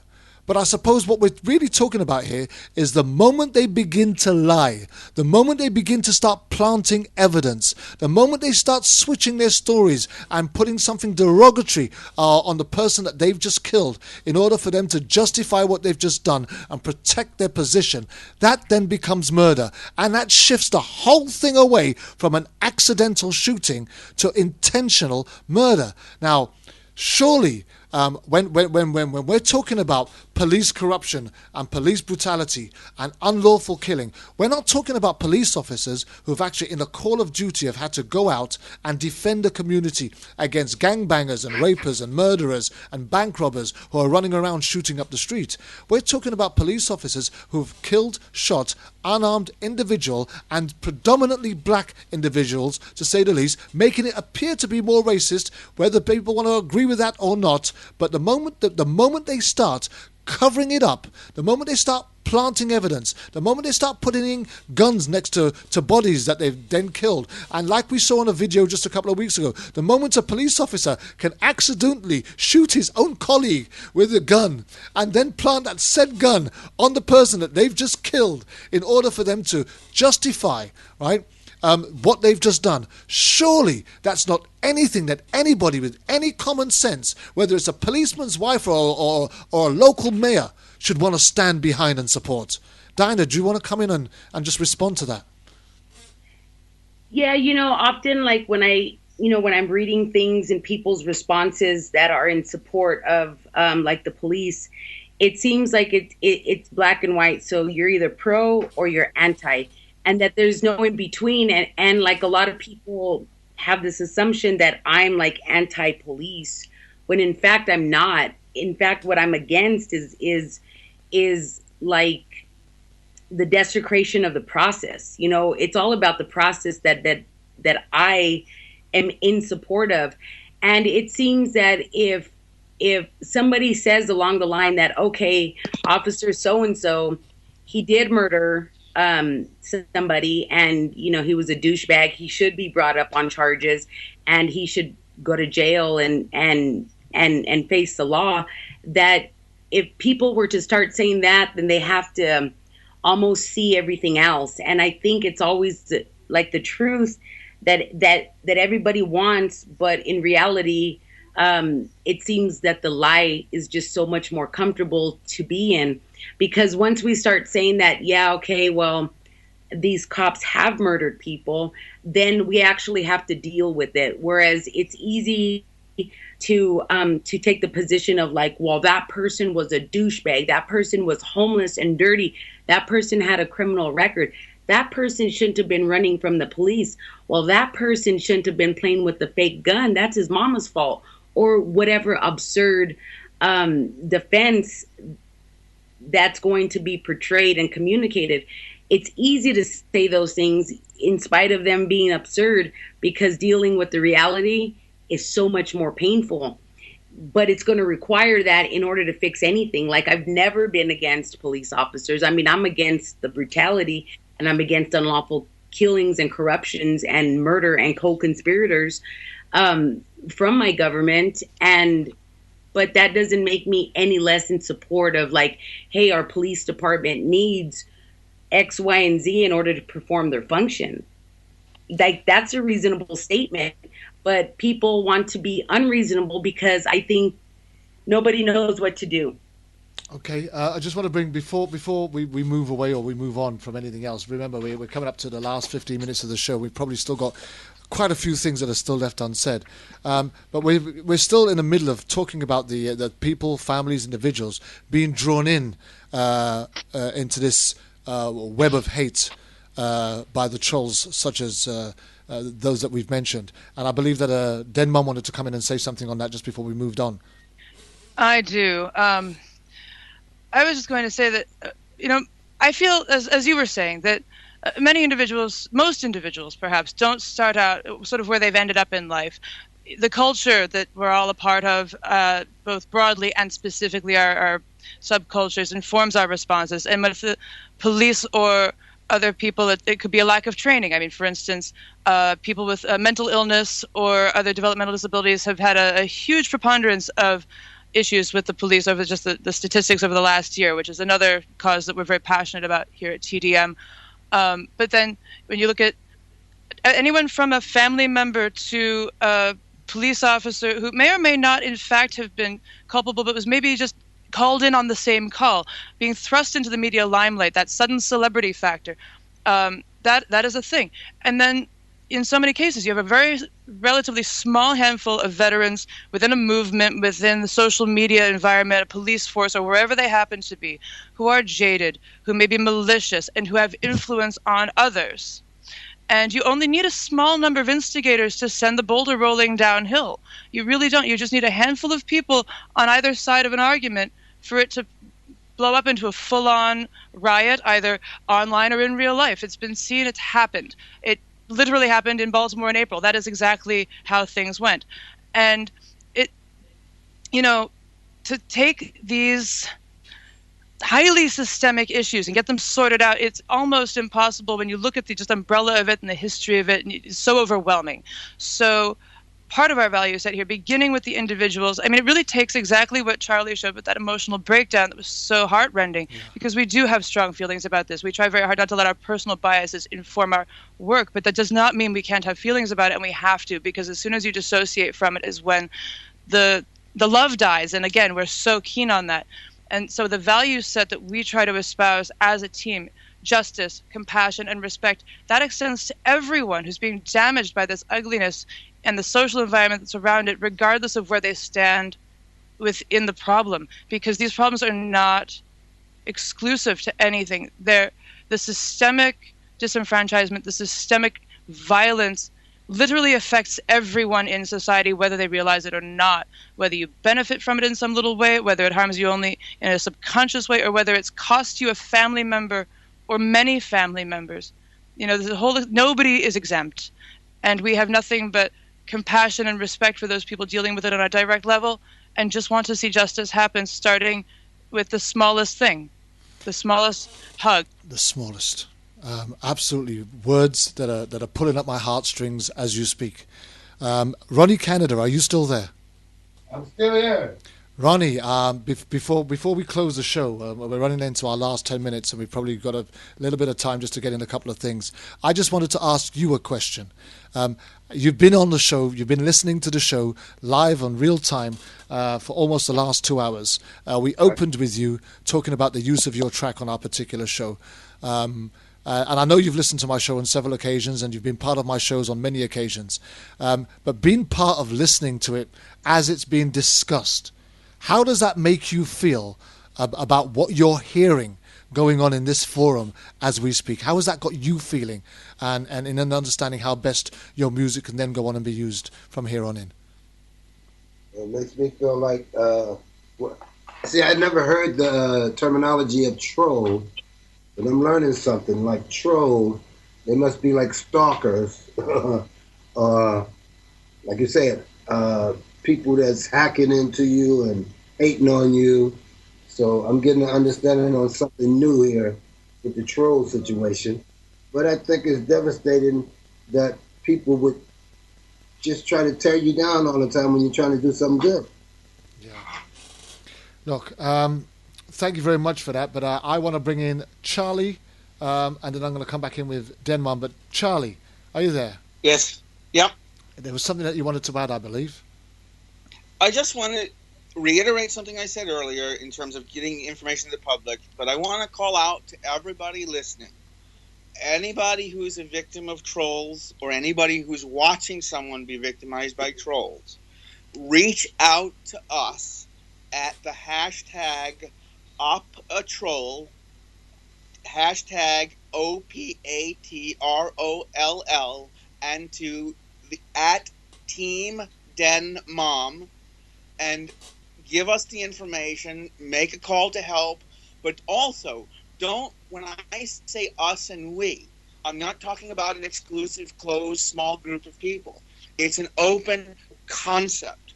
And I'm asking all those people to also become part of that we, to join us as a growing and developing community, to become part of the solution to this extremely significant and severe problem being faced worldwide.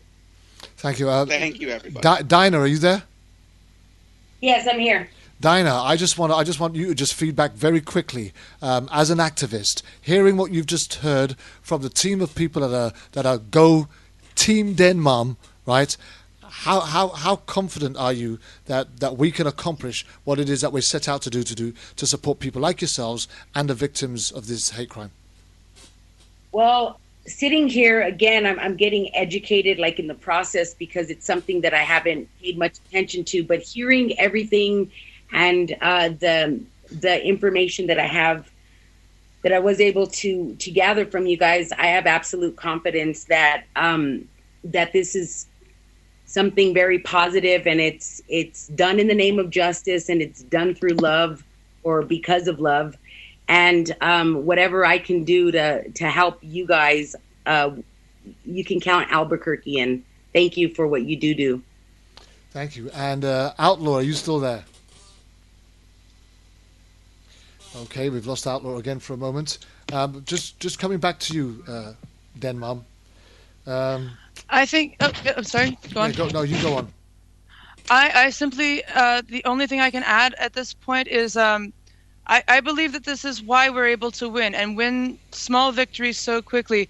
You know, this shared values set that we've brought together, that we have the sense of community that we're building and extending upon that notion of love winning. Love winning is why we win, ultimately. We may not win the big battle today or tomorrow or whatever, but it gets won. It gets won a little bit every single day.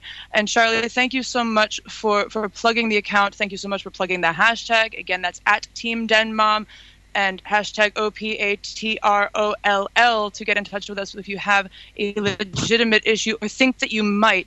But I would also very much to again have our direct message stream open to the public. If you're curious about if you have need a hug or a digital cup of coffee, or if you're in the geography of one of us and a real one is on the offing, then by all means, please just be in touch. We're trying to build this network. We want to get to know people across movements and just spread this message of love and compassion. And again, at the risk of sounding trite, a slightly higher level of discourse and respect in what is a very chaotic online environment and in real life. Amen. And, some of what you just said got cut off. The signal got, but I think just to put what got missing, I think you were calling for people also to contact us just to say hi or even to just ask questions. Yeah, absolutely. Absolutely. You know, please be in touch. An online hug. Tell us how your life is going. What are you passionate about? We want to know what other people besides ourselves are passionate about, because we're not an endless resource of people with an endless number of passions. There's movements out there none of us are involved in, and we'd like to hear about them.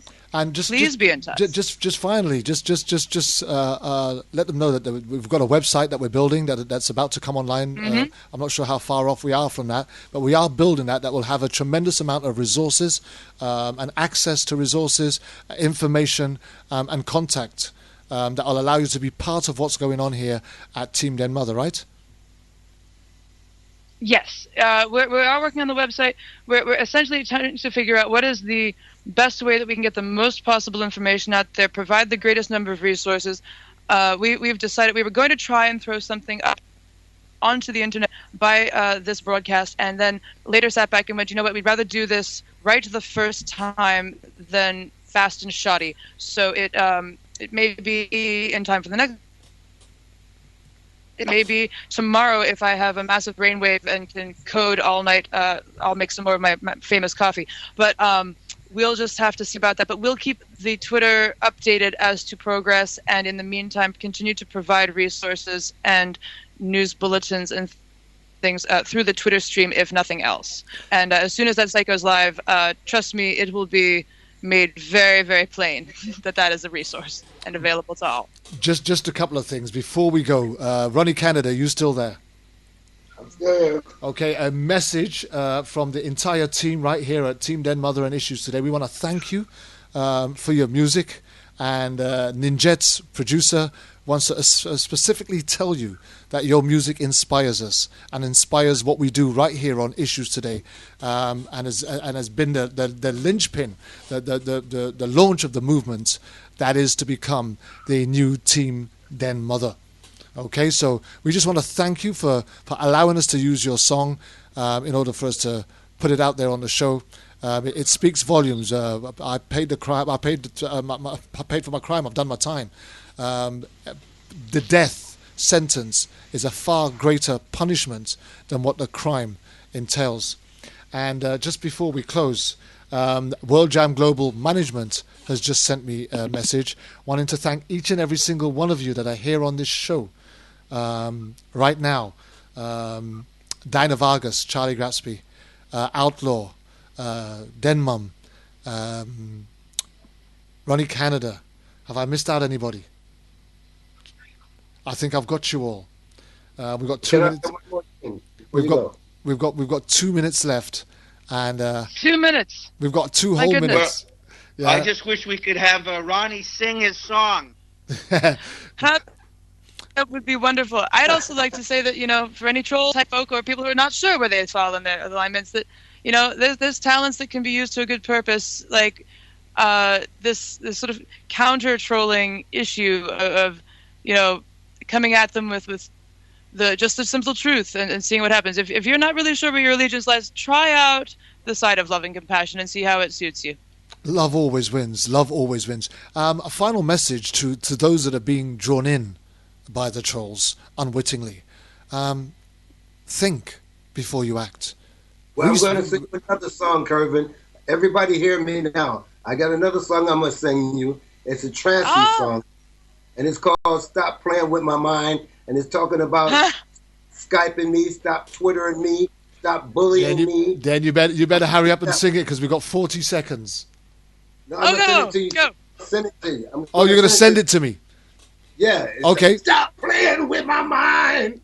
Stop Twittering me. Stop Skyping me. Stop bullying me. You got to hear that one. I'm going to send it to you. Okay, write it. Sounds about right. Yeah. Just send it to me. We'll definitely we'll open up with one and we'll close with the other.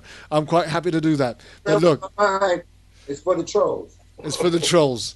Well, guys, I just want to thank each and every one of you that have been on the show. It's been an absolutely amazing show. For each of your contributions, once again. It's been an amazing show, and I think we're just about out of here. Thank you very much. Thank you, and Happy New Year, everybody. Happy New Year. Thank you, Ronnie. Happy New Year. Right, You too.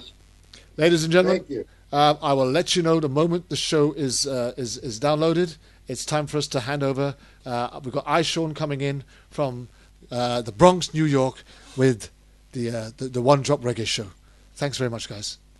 World Jam Global Radio. This is Clarity.